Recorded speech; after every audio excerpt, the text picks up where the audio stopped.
अस्सलाम वालेकुम dear learners, how are you all? Hope you are doing well. जैसा कि आपको नज़र आ रहा है, आज की ये वीडियो इंग्लिश कंपलसरी एडीए पीए पार्ट 1 वालों के लिए है, जो कि अपना इंग्लिश के गेस्ट पेपर के लिए बहुत परेशान है। देखिए, इंग्लिश का गेस्ट पेपर एक्चुअली बन नहीं सकता क्योंकि हर साल सवाल मुख्तलिफ आते हैं। तो मैं आपको सवाल तो नहीं बता रही, हाँ पेपर के हवाले से बता रही हूँ कि पेपर में क्या क्या आता है और उसकी तैयारी आपने कहाँ से करनी है।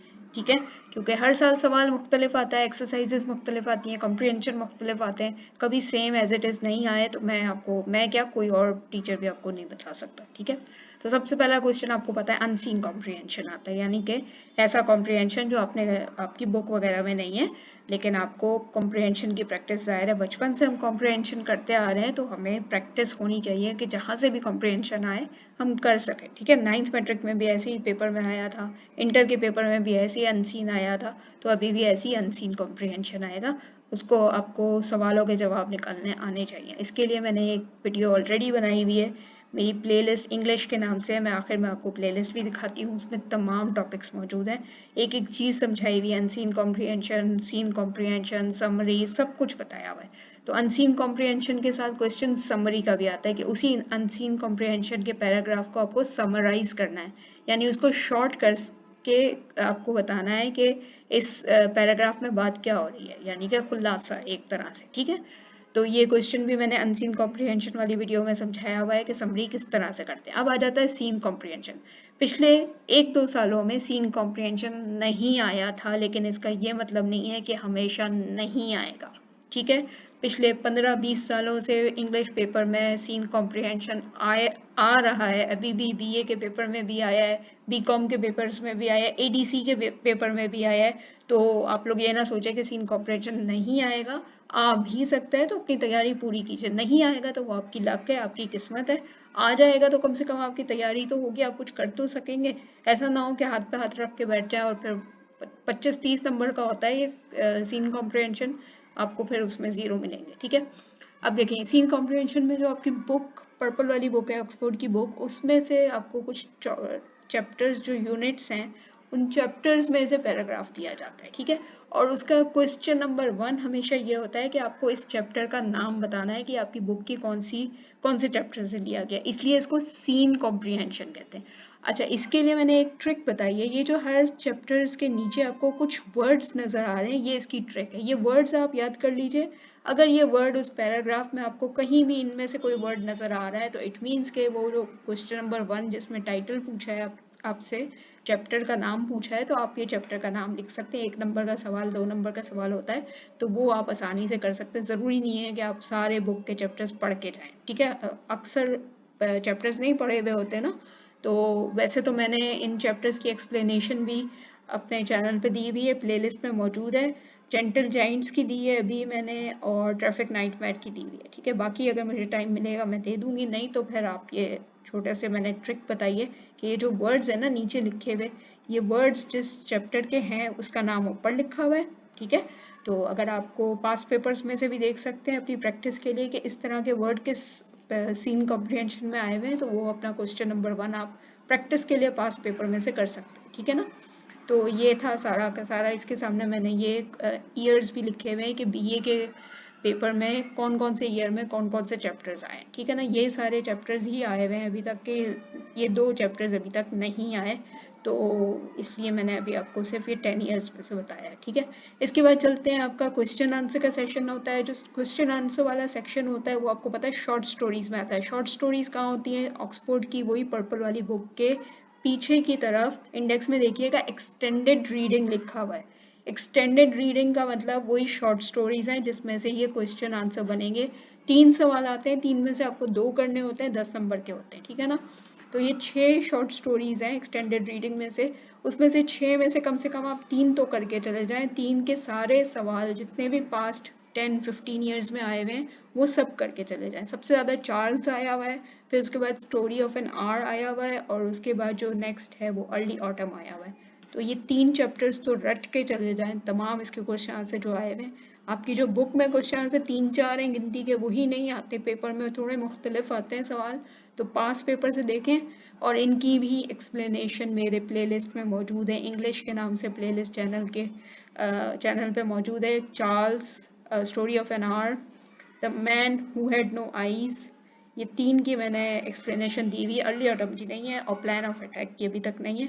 जब मुझे अगर टाइम मिला पेपर से पहले पहले तो मैं इनकी भी एक्सप्लेनेशन बता दूंगी, ठीक है। नेक्स्ट आ जाता है आपका ग्रामर का सेक्शन, जो आपको सबसे मुश्किल लगता है। हालांकि ग्रामर सिर्फ 30 नंबर की होती है, लेकिन आप लोग समझते हैं कि पता नहीं क्या है, सर पे एक पहाड़ समझते हैं इसको। एक्चुअली इंग्लिश के पूरे पेपर में आपको ग्रामर ही आनी चाहिए। अगर आपकी इंग्लिश की ग्रामर स्ट्रॉन्ग है तो आपका पूरा पेपर आप सही से सॉल्व कर सकते हैं, क्योंकि कॉम्प्रिहेंशन में भी आपको अपनी तरफ से थोड़े बहुत आंसर लिखने होते हैं, समराइज में भी आपको कुछ ना कुछ अपनी तरफ से भी करना होता है। तो जब तक आपकी इंग्लिश की ग्रामर स्ट्रॉन्ग नहीं होगी तब तक आप कुछ खुद से नहीं कर सकेंगे। सिर्फ आप फिर लकीर के फकीर बने रहेंगे, आपको सिर्फ यही होगा कि ये कैसे होगा वो कैसे होगा। इंग्लिश जो है थोड़ी ट्रिकी लैंग्वेज होती है, ठीक है, बहुत ट्रिकी है, थोड़ी नहीं बहुत ज़्यादा ट्रिकी है।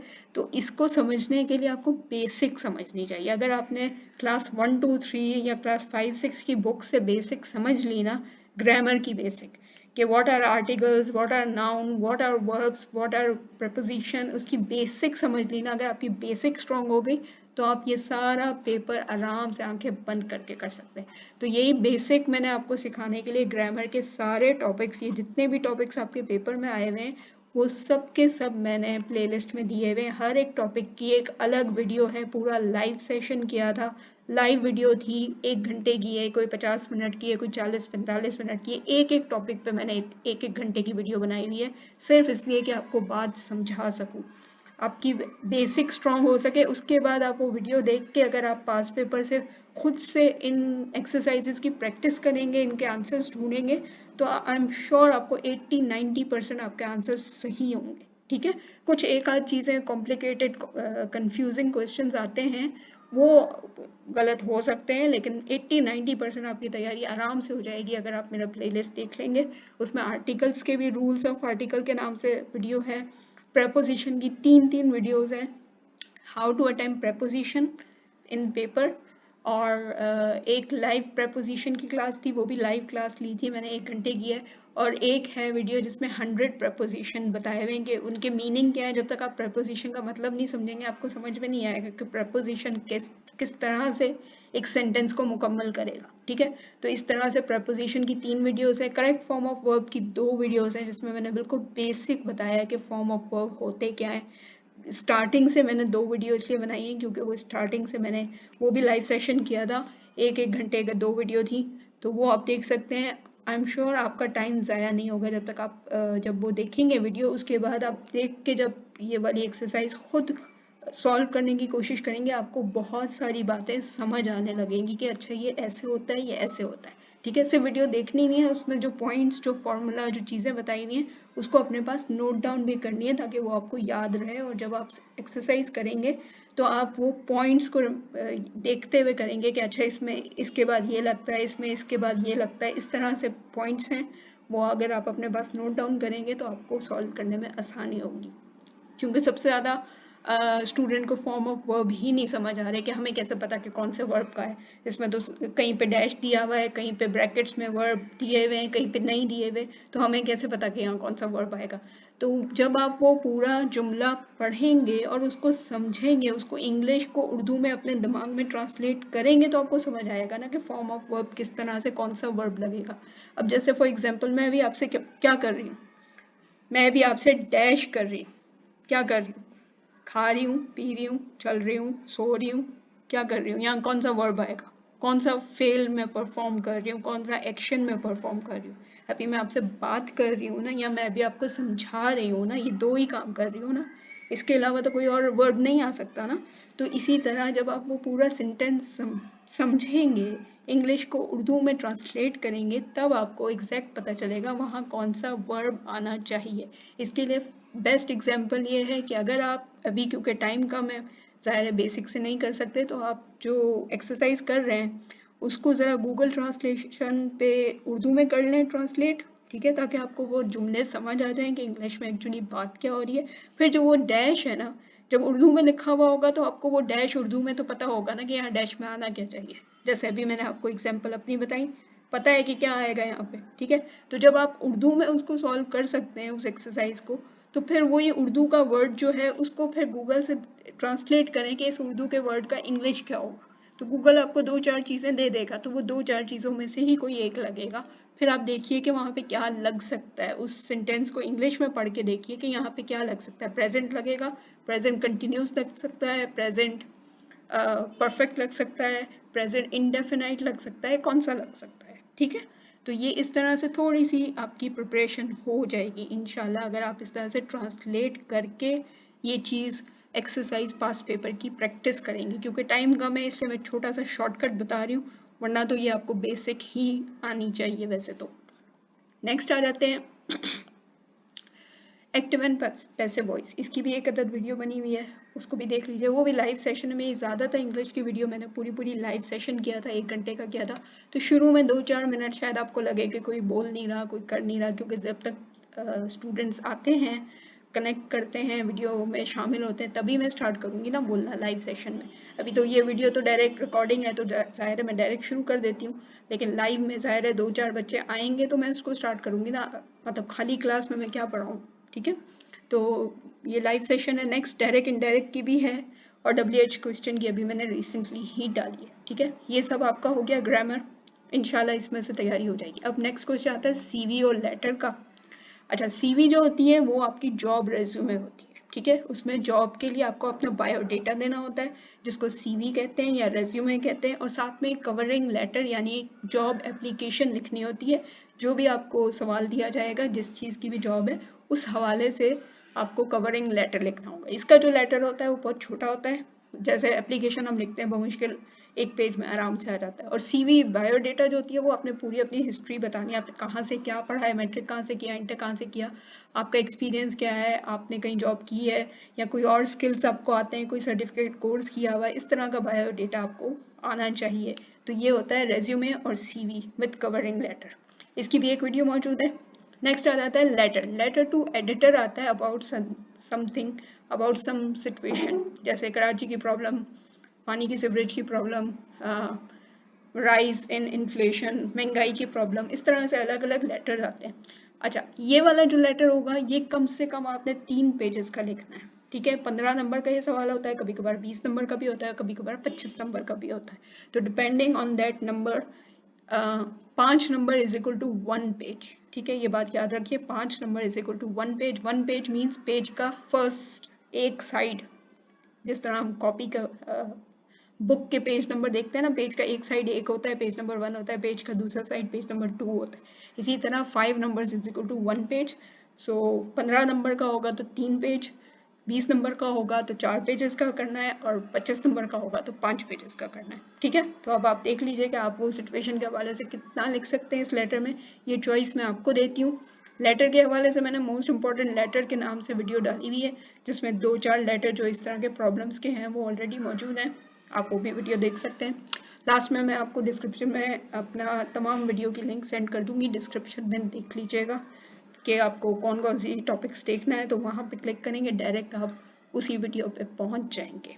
ठीक है, last but not the least, essays, most important essays, inflation या इकोनॉमी ऑफ पाकिस्तान, दोनों को मिला के भी आप ज़रा 4-5 पेजेस का ऐसे याद कर लीजिए। ऐसे भी कम से कम 4 पेजेस का होना चाहिए, 3 से 4 पेजेस का, क्योंकि ऐसे भी वही 15 नंबर का भी होता है, 20 नंबर का भी होता है, 25 नंबर का भी होता है। रोल ऑफ मीडिया भी मौजूद है, उसी को रोल ऑफ सोशल मीडिया भी कर सकते हैं। मेरे चैनल पर जो रोल ऑफ मीडिया का ऐसे है उसको सोशल मीडिया बना लें, या इम्पैक्ट ऑफ सोशल मीडिया उसी में ही है। ठीक है, नेक्स्ट आ जाता है डेमोक्रेसी एंड इलेक्शन। इस पर कोई वीडियो नहीं है मेरे पास, लेकिन मैं कोशिश करूँगी कहीं से निकाल के या तो वीडियो बना लूँ या आपको PDF फॉर्म में अपने ग्रुप्स में शेयर कर दूँ पेपर से पहले। प्रॉब्लम्स ऑफ कराची सबको पता होगा कौन कौन सी प्रॉब्लम है, वरना इसकी भी वीडियो मैं बना दूंगी, या तो फिर मैं PDF ग्रुप्स में शेयर कर दूंगी। मेरा ग्रुप ज्वाइन कर लिया करें, ये छोटी छोटी चीज़ों के लिए कभी कभार मैं वीडियो नहीं बना सकती, तो मैं PDF फाइल में शेयर कर देती हूँ बहुत सारी चीज़ें। ठीक है, इंपॉर्टेंस की भी PDF फाइल भी सेंड कर दी है मैंने ग्रुप में। अगर आपने ग्रुप ज्वाइन नहीं किया तो डिस्क्रिप्शन में ग्रुप का लिंक है, कम्युनिटी ग्रुप है, इसलिए आराम से बेफिक्र होकर ज्वाइन कीजिए, आपका नंबर कहीं किसी को नहीं पता चलेगा। कम्युनिटी ग्रुप में मज़ीद सब्जेक्ट के ग्रुप्स हैं जिनको आप ज्वाइन कर सकते हैं, जो भी आपका सब्जेक्ट है। उधर ओपन कन्वर्सेशन हो सकती है, कुछ पूछना है, कुछ समझ नहीं आ रहा, व्हाटएवर, आपस में आप लोग मेंबर्स सवाल जवाब कर सकते हैं। नेक्स्ट है ग्लोबल वार्मिंग, बी कॉम के पेपर में लास्ट ईयर भी आया था, बीए के पेपर में भी आ चुका है, लेकिन दोबारा भी आने की इम्कान है। इंटरनेट एंड ऑनलाइन एजुकेशन ये भी आ सकता है। नेक्स्ट आ जाता है education English as a language, English as a language भी आ सकता है। और ई कॉमर्स, अभी एडीसी के पेपर में इन्फ्लेशन और ई कॉमर्स का ऐसे आ चुका है। इट डजेंट मीन कि ये रिपीट नहीं हो सकता आर्ट्स के और साइंस के पेपर में। तो अपनी तैयारी पूरी कीजिए। जो बी कॉम के पेपर में जो चीज़ें आई हुई हैं, ज़रूरी नहीं कि वो चीज़ें आएँ, और ज़रूरी है भी कि वो चीज़ें आ भी सकती हैं और नहीं भी आ सकती, ठीक है। तो अपनी तैयारी हर तरह से करके जाए। और कॉमर्स के कुछ पेपर्स जो कंपलसरी सब्जेक्ट के पेपर्स होते हैं, उनके पेपर पैटर्न बिल्कुल मुख्तलिफ होता है आर्ट्स और साइंस वालों से। तो आप लोग प्लीज़ मवाजना ना किया करें, क्योंकि उनके ग्रामर में, अभी पेपर में ग्रामर में आर्टिकल्स नहीं आए थे, ठीक है। तो मुझसे बहुत सारे स्टूडेंट पूछ रहे हैं, मुझसे इनके तो आर्टिकल आए नहीं, हमारे आएंगे कि नहीं। बेटा उनके पेपर में आर्टिकल होते ही नहीं है, ठीक है। कॉमर्स के पेपर में आर्टिकल्स नहीं आते, दूसरे सवाल आते हैं। तो अब आप इस तरह से ना देखें, आप अपने आर्ट के ही पास पेपर्स को फॉलो करें कि पास पेपर आपके आर्ट्स वाले जो 10-15 सालों में जो चीज़ आती रही है उसी को फॉलो करें। 1-2 सालों में कुछ चीज़ें चेंज हुई बिकॉज ऑफ कोविड, चीज़ें चेंज हुई, कुछ नई चीज़ें आई। आर्ट्स और साइंस का पेपर साथ होने लग गए, अब पिछले 2 सालों से, पहले साथ नहीं होते थे। तो इसकी वजह से भी कुछ चीज़ें चेंज हुई, क्योंकि साइंस का पेपर अलग बनता था, आर्ट्स का अलग बनता था। तो इसकी वजह से कुछ चीज़ें आगे पीछे हो जाती हैं, लेकिन आप बेसिक के साथ रहें। जो बेसिक पेपर पैटर्न है वो यही है, ठीक है। तो इसकी तैयारी कीजिए। अगर कोई एक आध चीज़ इसमें डिफरेंट आती भी है, फॉर एग्जांपल ग्रामर में कोई एक आध सवाल डिफरेंट आता भी है, तो वो 5 नंबर का सवाल है, ठीक है। उसको आप या तो तुक्के में कर लीजिएगा, 5 नंबर में से 1-2 नंबर तो मिल ही जाएंगे। तो 5 नंबर का अगर वो सवाल छोड़ भी देंगे, तो बाकी का पेपर 95% तो आपका है ना, उसकी तो तैयारी करें ना। आप उस एक चीज़ को लेके बैठ जाते हैं, मिस ये आया है, ये हम तैयारी करें, मिस ये नहीं आया है, इसकी हम तैयारी करें। ये ना देखें, आप ये देखें कि पिछले 15-20 सालों में क्या चीज़ आती रही है इंग्लिश के पेपर में, ठीक है। तो आई होप आपको ये वीडियो समझ में आ गई होगी, और इसकी पीडीएफ मैं ग्रुप्स में शेयर करती रहती हूँ। आप ग्रुप ज्वाइन कर लेंगे तो आपको पीडीएफ मिल जाएगी। आज या कल या परसों में चीज़ें शेयर करती रहूँगी। और ये एक मैंने पेपर बनाया था, अभी मेरे जो स्टूडेंट मेरे साथ पढ़ रहे थे उनके लिए मैंने ये पेपर बनाया था, जस्ट फॉर प्रैक्टिस पर्पस, ठीक है। तो समझ लें आपका ये प्रीलियम का पेपर है इंग्लिश का, ठीक है। जिसको ये पेपर चाहिए हो तो वो बता दीजिएगा, मैं दोबारा से ग्रुप में शेयर कर दूंगी, वरना आप यहाँ पे इसका स्क्रीनशॉट ले लें। अपनी प्रैक्टिस करने के लिए इस पेपर से अपनी प्रैक्टिस कीजिए। पूरा वैसे ही सवाल है, 3 घंटे का पेपर है। Comprehension, unseen comprehension, then seen comprehension. इसकी आप स्क्रीनशॉट ले लें, और अगर आप बोलेंगे तो मैं इसका पिक्चर आपको शेयर कर दूंगी, ठीक है।